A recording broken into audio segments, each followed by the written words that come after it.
Merdeka belajar wujud yang nyata, raih mimpimu juga cita-cita, generasi emas Indonesia. Profil pelajar Pancasila tanamkan di dalam dada. Profil pelajar Pancasila. Baik, kita mulai saja. Bismillahirrahmanirrahim. Assalamualaikum warahmatullahi wabarakatuh. Yang terhormat Ibu Kepala Sekolah SD Negeri 21 Palembang, yang terhormat Wakil Kepala Sekolah dan Wakil Kurikulum SD Negeri 21 Palembang, yang terhormat yaitu selalu kami hormati Bapak Ibu Guru SD Negeri 21 Palembang, dan juga narasumber pada acara kita diseminasi hari ini. Salawat dan salam tercurah selalu kepada junjungan kita, baginda kita, Nabi besar Muhammad Sallallahu Alaihi Wasallam. Semoga kelak di yaumil akhir kita mendapatkan syafaat dari beliau. Baik, terima kasih Bapak Ibu sebelumnya telah menghadiri undangan kami terkait giat aksi nyata atau diseminasi pengimbasan materi budaya positif pada program pendidikan guru penggerak angkatan 11 Kota Palembang. Jadi di sini Ibu Melisa akan mengimbaskan materi budaya positif yang telah beliau dapatkan atau beliau pelajari dalam pendidikan guru penggerak. Mengapa budaya positif ini harus diimbaskan, harus didiseminasikan? Karena ini sangat penting sekali bagi kita sebagai pendidik untuk mungkin sebelumnya sudah pernah tahu terkait budaya positif, namun sekarang ini mungkin melengkapi atau mengingatkan kita kembali pentingnya budaya positif yang ada di lingkungan sekolah, baik di kelas maupun di luar sekolah. Baik, sebelumnya kata sambutan dulu keynote speaker kita pada kegiatan hari ini, yaitu kepada Kepala Sekolah SD Negeri 21 Palembang, kepada Ibu Widya, kami persilakan.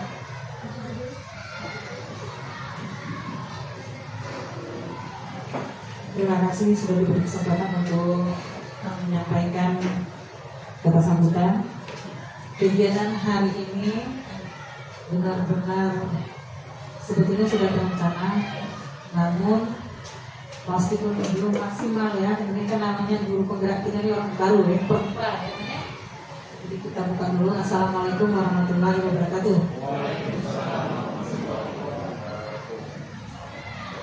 Puji syukur keagungan kehadiran rasa syukur kita dari Allah Subhanahu wa Ta'ala, karena hari ini kita bisa menghadiri undangan dari rekan kita Melisa untuk ikut dalam pengimbasan dari budaya positif dalam kegiatan PPG penggerak angkat guru penggerak angkatan ke-11. Alhamdulillah Bapak Ibu yang terpilih di hari ini memang benar-benar dianggap bisa mengimbaskan nantinya apa yang sudah disampaikan oleh Ibu Melisa. Dan insya Allah nanti memang terasa manfaat dan gunanya bagi kita nanti pribadi atau bagi anak-anak didik kita nanti yang sudah, meskipun materinya itu dari Bu Melisa sendiri, dan nanti kita bisa menjelaskannya ke siswa kita. Sekali lagi terima kasih undangannya pada Bu Melisa. Semoga kegiatan hari ini berjalan dengan lancar sesuai dengan harapan kita, dan juga tentunya dalam hal ini banyak persiapan yang harus disiapkan ini Mbak Melisa, baik itu kesiapan materi maupun kesiapan sarana prasarananya. Dan kita selaku rekan kerja dari Bu Melisa, saya berharap dengan sangat itu untuk dapat mendukung kegiatan beliau. Kita doakan semoga hasilnya maksimal. Rasanya itu persambutan dari saya akhiri. Wabillahi taufiq wal hidayah. Wassalamualaikum warahmatullahi wabarakatuh. Terima kasih kepada Ibu Widya Triza selaku Kepala Sekolah SD Negeri 21 Palembang atas sambutannya, motivasinya Benar ya Bapak Ibu, jadi nanti sebentar lagi akan pembukaan A12. Semoga nanti selanjutnya dari SD kita itu menjadi bagian dari guru penggerak, karena materi yang pertama, materi yang kita dapatkan itu luar biasa sekali yang mungkin selama ini belum pernah kita ketahui seperti itu. Baik, langsung saja kepada Ibu Melisa selaku narasumber pada kegiatan hari ini, kami persilakan untuk memaparkan materinya.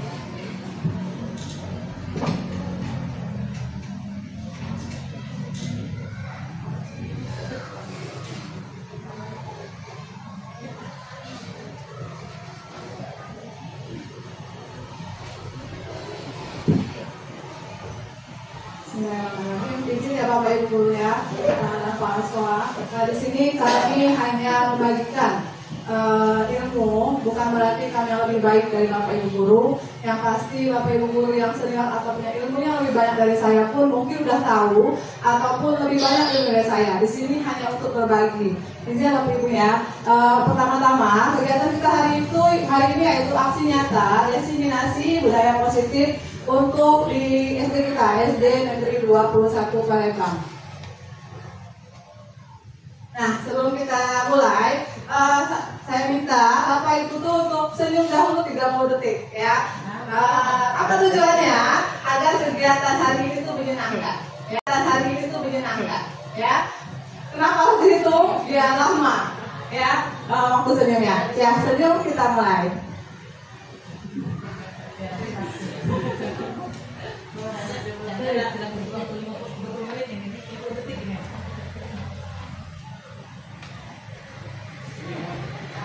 Saya lihat lama. Assalamualaikum warahmatullahi wabarakatuh. Perkenalkan, nama saya Melisa Fikri. Saya calon guru penggerak angkatan 11 Kota Palembang, Provinsi Sumatera Selatan. Sekarang seperti yang Bapak Ibu tahu, saya bertugas di SD Negeri 21 Palembang. Ini hal yang saya akan sampaikan. Seorang guru yang baik itu harus memiliki kemampuan dalam mewujudkan budaya positif di sekolah. Budaya positif tersebut dapat dijalankan dengan menerapkan konsep-konsep inti. Yang pertama, disiplin positif. Yang kedua, motivasi perilaku manusia. Yang ketiga, keyakinan sekolah atau kelas. Yang keempat, apa saja kebutuhan dasar manusia. Yang kelima, posisi kontrol restitusi. Yang ketiga, yang terakhir, yang keenam, segitiga restitusi. Yang pertama, disiplin positif. Apa itu disiplin positif? Disiplin positif merupakan suatu cara penerapan disiplin yang mengajarkan anak-anak bertanggung jawab dan menumbuhkan kesadaran diri berdasarkan nilai-nilai kebajikan. Terus disiplin positif juga lebih ke arah disiplin yang dapat mengontrol diri dalam melakukan segala tindakan. Terakhir, disiplin positif dapat membuat murid memahami dan menyadari berdasarkan motivasi internal, bukan akibat paksaan dari kita, pujian dari kita, ataupun hukuman yang kita berikan. Nah, ini yang harus kita tanamkan, karakter yang sudah kita tahu semuanya, bahwa karakter dalam anak kita harus tumbuhkan, yaitu ada profil pelajar Pancasila, yaitu beriman bertakwa kepada Tuhan, mandiri, kebinekaan global, bergotong royong, kreatif, dan bernalar kritis. Seperti yang kita selalu berikan atau gaulkan kepada anak-anak, selalu dinyanyikan setiap hari untuk selalu mengingatkan kepada mereka apa itu profil pelajar Pancasila. Yang kedua itu motivasi perilaku manusia. Anak-anak atau kita itu apabila melakukan sesuatu pasti ada motivasinya. Yang pertama itu untuk menghindari hukuman. Yang kedua untuk mendapatkan imbalan atau penghargaan dari orang lain. Yang ketiga untuk menjadi orang yang mereka inginkan atau menghargai diri sendiri dengan nilai-nilai yang mereka percaya. Kita pun begitu, gak usah anak-anak. Kita itu melakukan sesuatu pasti yang pertama kita takut karena hukuman. Melakukan peraturan pasti yang pertama ada. Ketiga ini tergantung anak-anak yang memahaminya. Atau untuk mendapat imbalan seperti datang tepat waktu, atau ingin dihargai oleh teman-teman yang lain. Terus keyakinan sekolah. Sebelumnya pasti Bapak Ibu guru sudah sudah pernah buat juga keyakinan kelas dulu ya. Kita laksanakan itu di kelas kita masing-masing dahulu. Pertama, sebelum kita melakukan pembelajaran, kita itu melakukan atau membuat keyakinan kelas dengan anak-anak. Nih, contoh saja ya Bapak Ibu ya.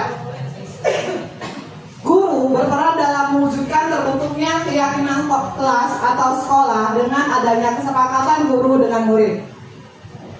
Sebelum pembelajaran atau tahun ajaran baru, ini saya membuat keyakinan kelas dengan peserta didik di kelas. Apa gunanya? Apa guna keyakinan kelas sama peraturan? Apa bedanya? Kalau peraturan itu kita yang membuat. Kalau keyakinan kelas itu kita bersama siswa itu yang membuat. Kenapa harus bersama? Agar mereka yakin atau mereka itu merasa ikut berperan dalam peraturan yang ada di sekolah atau keyakinan yang ada di kelas.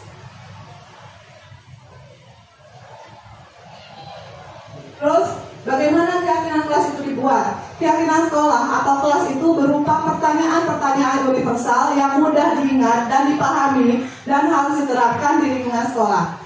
Dalam pertanyaan-pertanyaan ini, nanti kita bisa akan mendapatkan keyakinan kelas. Contoh pertanyaannya, misalnya, guru seperti apa yang kalian inginkan? Kelas seperti apa yang kalian inginkan? Atau teman seperti apa yang kalian inginkan? Pertanyaan-pertanyaan sederhana yang dapat dijawab oleh siswa, sehingga dari sana kita bisa menyimpulkan sebuah keyakinan kelas untuk dilaksanakan dalam 1 tahun.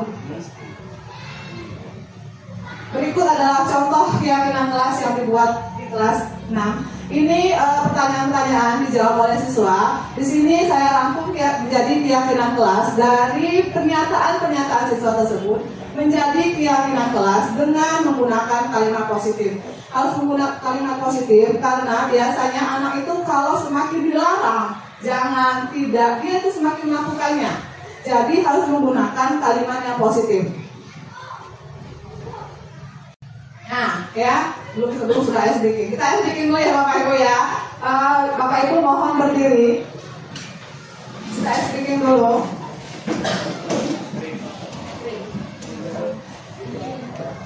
Bikin ya. Oke, kalau pasti Bapak Ibu tahu ya, hafal tentang lagu Topi Saya Bunda. Ya, pakai gerakan. Coba dulu. Topi saya Bunda. Pakai suara ya, Bapak ya. Bunda, topi saya. Kalau tidak Bunda, bukan topi saya. Oke, sekarang permainannya. Untuk putaran pertama, topinya dihilangkan. Putaran kedua, sayanya dihilangkan. Misalnya, saya Bunda, saya gitu. Ya, yang sekarang tidak konsentrasi. Ya, sekarang kita putaran pertama topinya yang dihilangkan. Semuanya bersuara mohon pertolongannya. Oke, 1, 2, 3. Saya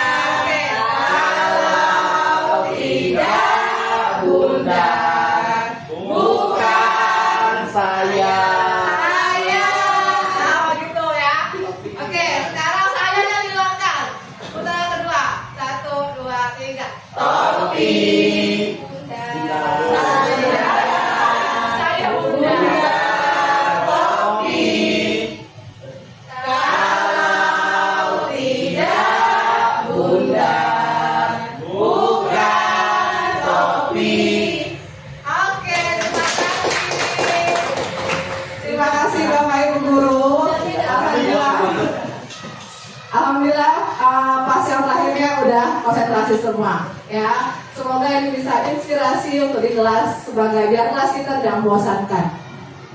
Semoga begitu juga Bapak Ibu di sini. Oke, kita lanjutkan kebutuhan dasar manusia. Tadi itu anak itu melakukan itu ada 3 dasar tadi. Yang pertama takut akan hukuman, yang kedua itu akan ujian, yang ketiga memang mereka ada inisiatif dari diri sendiri.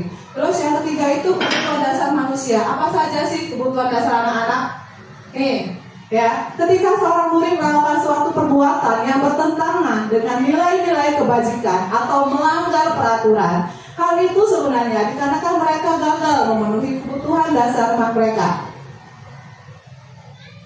Kebutuhan dasar apa saja yang ada dari kita ataupun anak-anak kita, yaitu 1, untuk bertahan hidup, 2, kasih sayang dan rasa diterima, 3, penguasaan, 4, kebebasan, 5, kesenangan. Nah, dari sini kita harus tahu dulu apa dulu kebutuhan dasar anak sebelum kita menghardik atau misalnya ada anakku yang melanggar peraturan. Berikut ada contoh misalnya. Ibu Melisa, guru wali kelas 6C, sedang bingung menghadapi ulah salah satu muridnya di kelas, Tommy. Beberapa anak telah mengeluh Tommy seringkali meminta bekal makan siang mereka dengan paksa. Jika Anda menghadapi situasi seperti Melisa, apa yang Anda akan lakukan? Menurut Anda, apa alasan Tommy melakukan itu?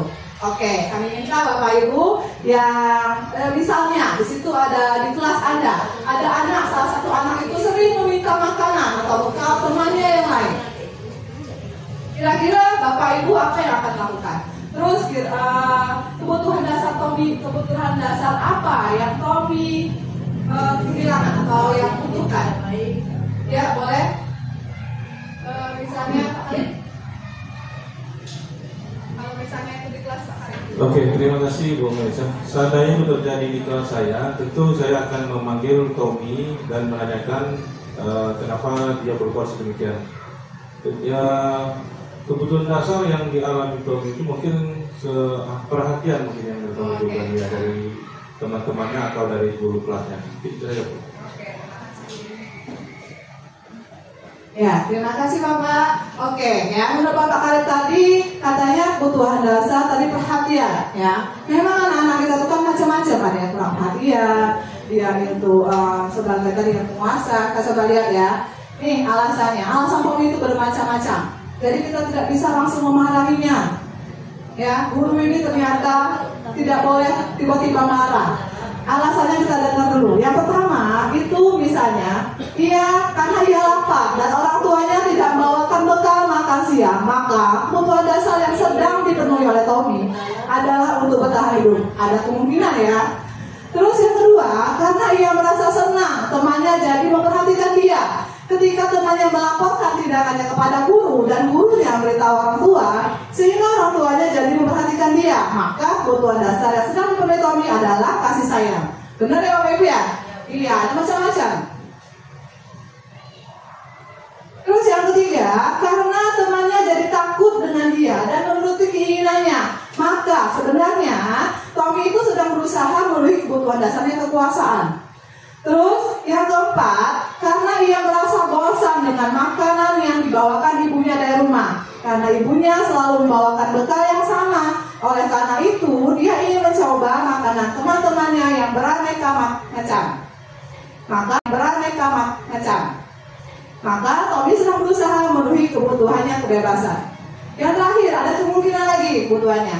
Karena ia melakukannya, ia iseng saja. Ia menikmati ekspresi wajah teman-temannya yang kesal. Karena ia ambil makanannya dan menurut dia ekspresi teman-temannya itu lucu. Maka berarti Tommy sedang berusaha memenuhi kebutuhan kesenangan. Jadi kesimpulan dari sini ada banyak kebutuhan dasar yang dipenuhi oleh anak. Kenapa ia melakukan itu? Pelanggaran-pelanggaran atau aturan yang kita buat, kesepakatan kita buat mereka langgar. Jadi benar kata Pak Khalid tadi, kita harus menanyakan dulu alasannya kepada anak. Kenapa? Kita ini kadang-kadang mungkin Bapak Ibu enggak ya, mungkin saya ya. Dulu itu sebelum itu anak terlambat, anak nakal, pasti langsung dimarah. Gak tahu alasannya apa. Yang terlambat, tahunya terlambat, gak tahu apakah berjamban atau keluarganya ada sesuatu hal yang dia ikut imbas karena dia terlambat.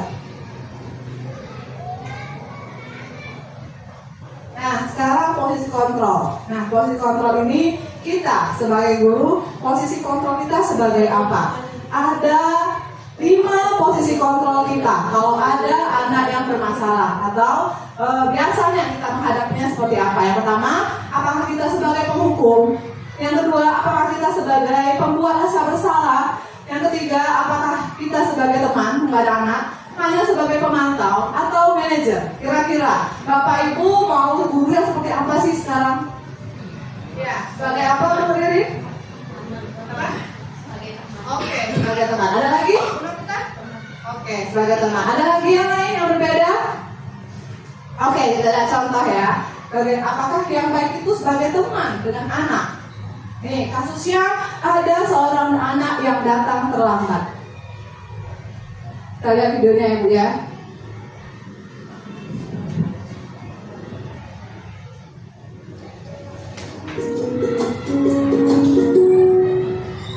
Salam bahagia Ibu dan Bapak Guru hebat dalam penerapan disiplin positif.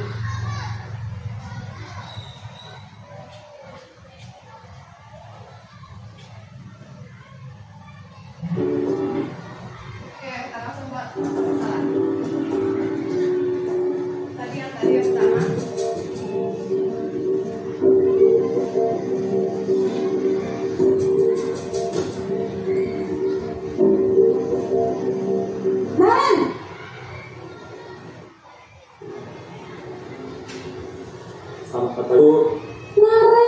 Naren, kamu kenapa terlambat lagi, nak? Hah?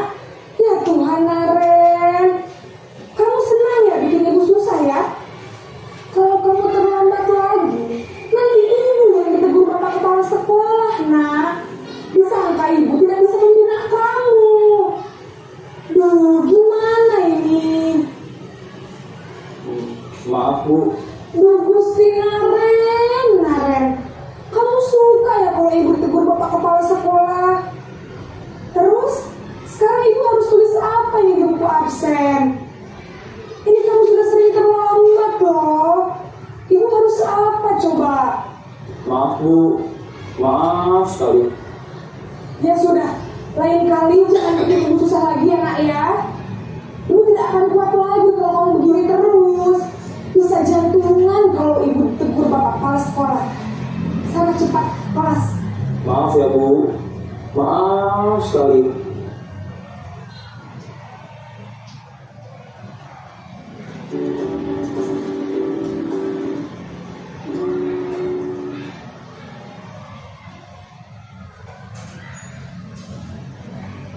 Oke, nah tadi yang pertama itu yang videonya itu salah tadi, maaf ya, sebagai penghukum. Nah, adanya terlambat itu langsung dihukum tanpa bertanya alasan dan apa. Tadi yang kedua tadi pembuat asal bersalah. Ibunya tadi bilang, kamu mau buat ibu jantungan ya? Nah, gitu. Ibaratnya itu kita itu biar kita yang kena, anaknya yang merasa bersalah itu ternyata tidak baik. Dampaknya seperti ini, membuat murid merasa bersalah atau identitasnya gagal. Yang kedua, mereka itu yang terlambat itu merasa rendah diri dan menarik diri dari lingkungan. Itulah kenapa anak-anak kita ini ada yang pendiam, ada yang kenapa, karena dia itu dibuat merasa bersalah, dia yang salah gitu. Oh, aku ini salah. Jadi dia itu terpuruk gitu dengan keadaannya. Terus bagaimana dengan keadaan yang kedua?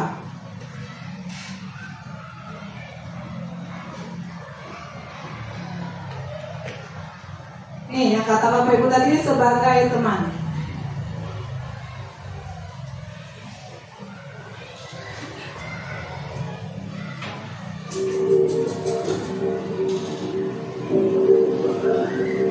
Naren, Masalah yang sana. Selamat pagi Bu.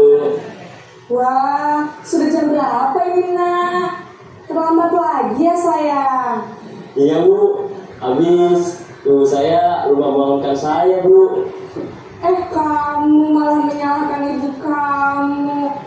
Kamu bukannya anak yang larinya paling kencang. Kok terlambat sih? Iya Bu. Saya memang terlambat. Orang saja, yaitu wali kelasnya, oh, kita sebagai guru SD. Terus atau menjadi faktor ketergantungan. Yang kedua, dampaknya kepada murid itu, yaitu murid tidak mandiri dan tidak bisa berpikir untuk dirinya sendiri. Jadi dia hanya bergantung, oh ibu itu juga baik, gak apa-apa lah. Jadi tidak ada solusi untuk berikutnya. Nah, ini sebagai pemantau, hanya pemantau saja.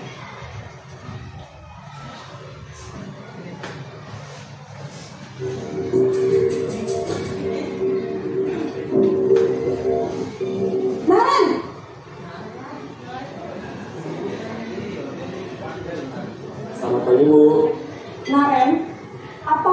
aturan sekolah kita tentang jam berapa kita harus masuk sekolah, nak? Kita harus di sekolah jam 7, Bu. Iya, betul. Sekarang itu sudah jam 7.20. Naren sudah tahu konsekuensinya jika terlambat hadir. Paham, Bu. Saya harus tinggal kelas pas jam istirahat selama 20 menit. Iya, benar. Konsekuensinya demikian. Jadi nanti jam 9.30 pas istirahat, kamu harus tinggal di kelas, kerjakan tugas tambahan untuk ketertinggalan kamu, ya? Baik, Bu. Bagaimana Bapak Ibu? Apakah ini yang terbaik? Ditanyakan apa kamu salah, terus sinarenya itu juga tahu apa hukumannya. Kita lihat ya. Nih, dampaknya pada anak. Murid akan menghitung atau konsekuensi dan hadiah tanpa memahami sepenuhnya nilai kebijakan 7.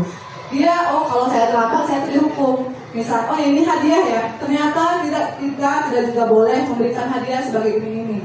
Karena tujuannya mana tadi? Dia tidak memahami sepenuhnya nilai kebajikan yang dituju. Kenapa dapat terlambat dan sebagainya. Yang terakhir, sebagai manajer.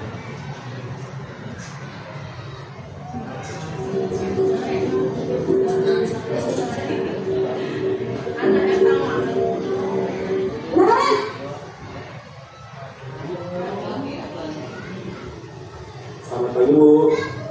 Selamat pagi, Naren. Maaf, Bu. Saya terlambat. Iya, sekolah masuknya jam 7, sekarang sudah jam 7.20. Jadi sekarang bagaimana ini, Naren? Maaf, Bu. Saya lupa setelah saya semalam. Baiklah, menurut kamu, keyakinan sekolah yang mana yang perlu kamu tingkatkan?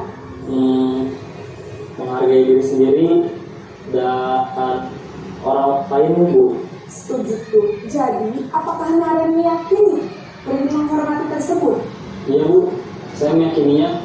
Apakah Naren bersedia memperbaiki masalah keterlambatan ini? Bersedia, Bu. Bagaimana kamu akan memperbaiki masalah keterlambatan ini? Saya akan coba untuk tidak lupa menyetel alarm saya. Kalau Naren lupa menyetel alarm di rumah, ada orang yang kira-kira bisa bantu mengingatkan tidak? Ada, Bu. Kakak saya, Kak Emma. Ada lagi selain Kak Emma? Selain Kak Emma, ada ibu saya. Baik, jadi yang mengingatkan Naren adalah Kak Emma dan ibu kamu, ya? Kira-kira akan mulai setel alarm kapan nih, Naren? Setelah pulang sekolah, akan segera saya lakukan. Baik, jadi Naren akan setel alarm untuk bangun besok pagi dan akan diingatkan oleh kakak dan ibunda Naren, ya? Ada lagi yang mungkin perlu dilakukan, Naren, agar tidak terlambat bangun lagi? Tidak ada, Bu. Baik, Naren, terima kasih untuk kerjasama kamu. Sekarang kamu perlu kembali ke kelas untuk belajar. Baik, Bu. Terima kasih.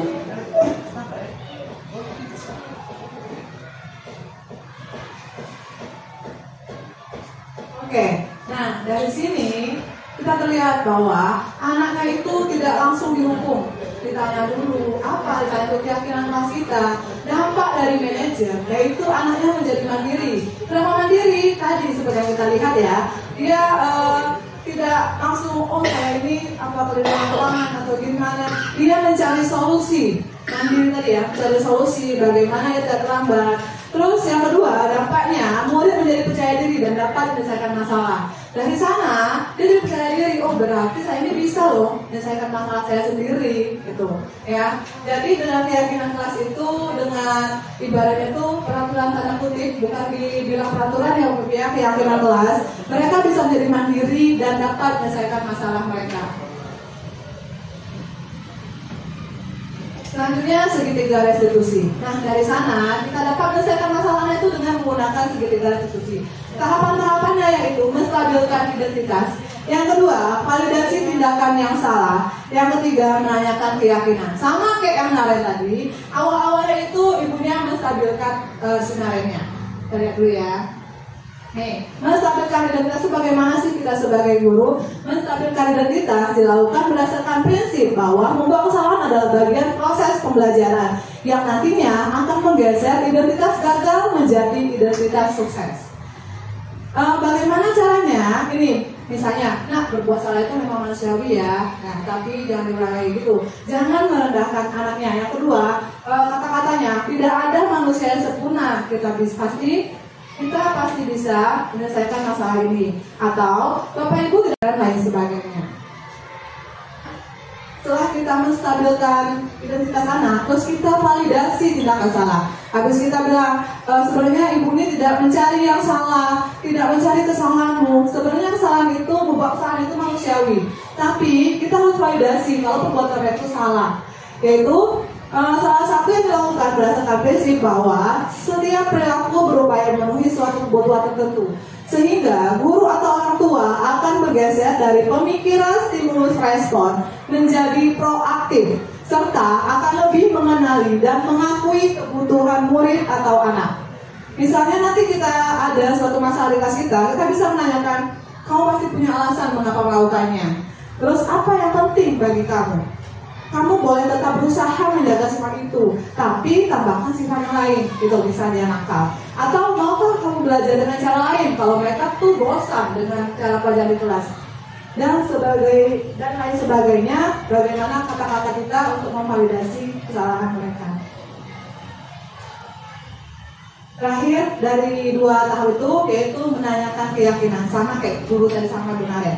Menanyakan keyakinan dilakukan dengan memberikan pertanyaan-pertanyaan bermakna kepada murid atau anak untuk memunculkan motivasi intrinsik, bukan ekstrinsik, sehingga mampu mengaitkan keyakinan dan tindakan yang salah. Apa itu motivasi intrinsik? Yang tadi takut kena hukuman atau salah, atau ingin mendapat pujian. Harusnya segala sesuatu yang dilakukannya itu harus mengaitkan dengan tindakannya yang salah atau keyakinannya. Motivasi dari dirinya sendiri. Apa aja pertanyaan-pertanyaan yang kita lakukan untuk menanyakan keyakinannya? Misalnya, nilai apa yang kita percaya di sekolah kita? Nilai apa yang telah kita sepakati? Kelas yang ideal itu seperti apa sih bagimu? Kamu ingin jadi anak seperti apa? Ya, seperti itu dan lain sebagainya. Itu pertanyaan untuk menanyakan keyakinan. Itu saja penyampaian saya. Ada 5 kemudian dasar yang harus kita tanamkan dalam diri kita sebagai guru. Kayak tadi disiplin positif, menggunakan segi tiga institusi dan lain sebagainya. Saya ucapkan terima kasih pada Bapak Ibu guru yang sudah berkenan untuk berpartisipasi dalam kegiatan ini. Assalamualaikum warahmatullahi wabarakatuh. Bergerak dan menggerakkan.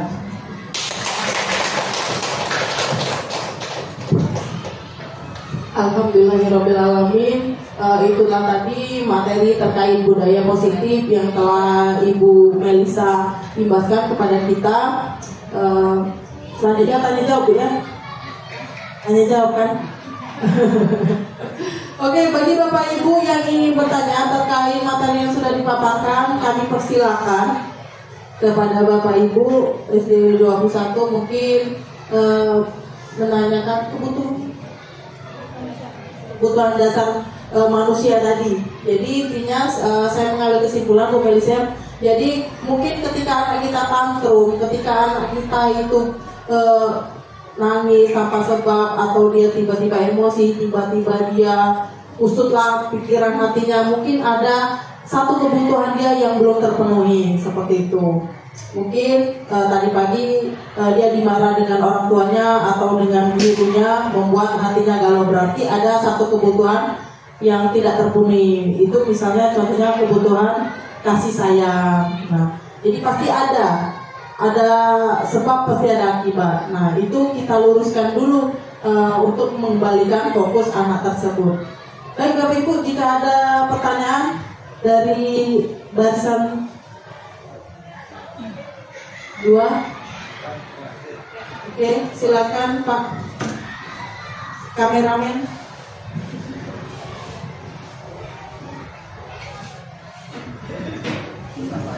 Oke, terima kasih. Assalamualaikum warahmatullahi wabarakatuh. Kalau kami simpel saja. Tadi contohnya itu kelas 6. Bagaimana dengan kelas rendah? Apa yang harus kita lakukan? Sedangkan mendiagnosis anak itu kan harusnya dari awal, dari masuk sekolah itu kan kita tanya kebutuhannya apa, itu. Dan kemudian juga banyak hal dalam manajerial ini, karena manajerial itu menurut kami yang tadi juga, kalau memang betul anak itu bertahan hidup segala macam, tapi sebagai manajerial itu penentu keputusan di dalam kelas itu. Jadi beda untuk kelas bawah sama kelas atas itu sangat berbeda. Coba untuk kedepannya diperhatikan lagi untuk ininya, sehingga mungkin di sini ada kelas rendah bisa mengambil apa yang harus kami lakukan, karena kami selaku guru kelas tidak terus di atas. Mungkin juga rekan-rekan ini ada yang guru kelas 1, 2, 3 mungkin berbeda. Itu saja, terima kasih. Assalamualaikum warahmatullahi wabarakatuh.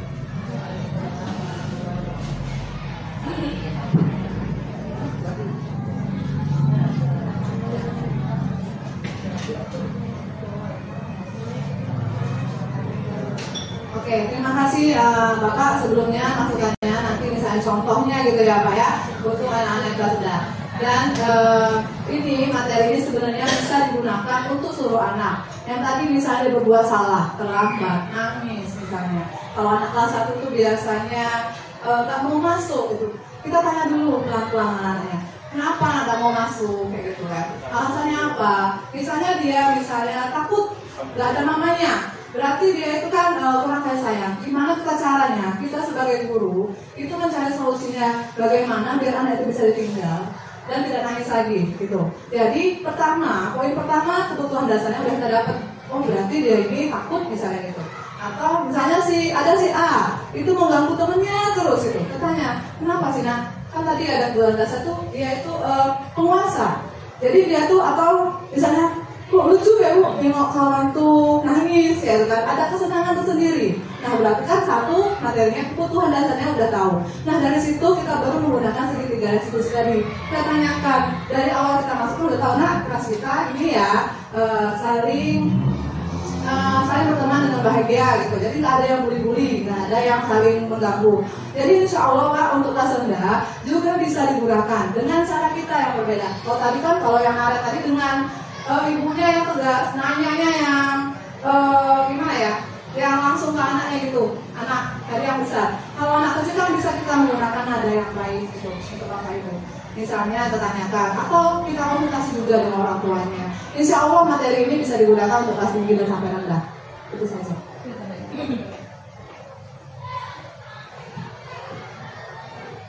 Terima kasih. Pemirsa cuma mau menambahkan aja. Ini kesepakatan ya, dari awal beliau tadi menjelaskan antara kesepakatan kelas ya, kesepakatan kelas dengan aturan. Kalau peraturan memang itu ya sudah ada. Kalau kesepakatan itu antar kelas itu berbeda-beda. Baik itu tingkatannya SD, juga ada tingkatan kelas rendah, kelas tinggi juga beda caranya. Jadi tergantung dari gurunya bagaimana mengajak anak-anak itu, ayo nak kita sekarang mau belajar yang menyenangkan atau mau belajar yang sendiri-sendiri gitu. Jadi mungkin ada kesepakatan di situ. Jadi kalau aturan itu memang sudah harus ditaati, sudah harus dipatuhi, namun kesepakatan itu punya kelas itu sendiri. Bagaimana cara guru itu membawa kelasnya supaya menyenangkan, bagaimana supaya siswa itu jadi senang sama gurunya. Kadang-kadang siswa ini melihat kita udah rapuh duluan kalau kita nggak mulai dari sekarang. Tapi kalau kita sudah ngasih sinyal dari awal, ya, ayo nak, hari ini kita mau belajar apa nih? Kita mau belajar yang gimana? Apa mau belajar dengan kita nyari pertanyaan, atau kita mau nyari buah-buahan yang kalian senang, atau apa? Itu dari teknik masing-masing. Tulisnya itu cuma guru kelas layan tahu. Jadi antara kalau yang contoh Ibu Melisa di kelas ini nih, kayaknya sudah ke SMP. Pemahamannya bukan lagi kelas untuk ini ya, benar-benar udah bisa dengan sudah tahu dia membedakan. Yang pertama tadi ada video yang pertama itu kayaknya agak sedikit ancaman, ya, sedikit ancaman. Gimana sih kamu ini gini dengan agak temperamen gurunya. Kemudian yang kedua gurunya sudah mulai lebih gimana? Ya, kemudian yang ketiga tadi gurunya juga sudah ngasih nih. Yang keempat tadi udah mulai dia Seandainya ini kamu maunya yang bagaimana? Kalau seandainya ini adakah orang yang mau membantu kamu di rumah nanti untuk membangunkan kamu? Berarti di situ sudah siswanya sudah diajak untuk ayo nak, gimana nih solusinya menyelesaikan masalah kamu sendiri? Paham ya? Saya rasanya itu cuma membantu untuk meluluskan. Barangkali ada tambahan lagi, silakan. Ini namanya kita kesepakatan ya, itu Bapak Ibu ya. Terima kasih. Boleh.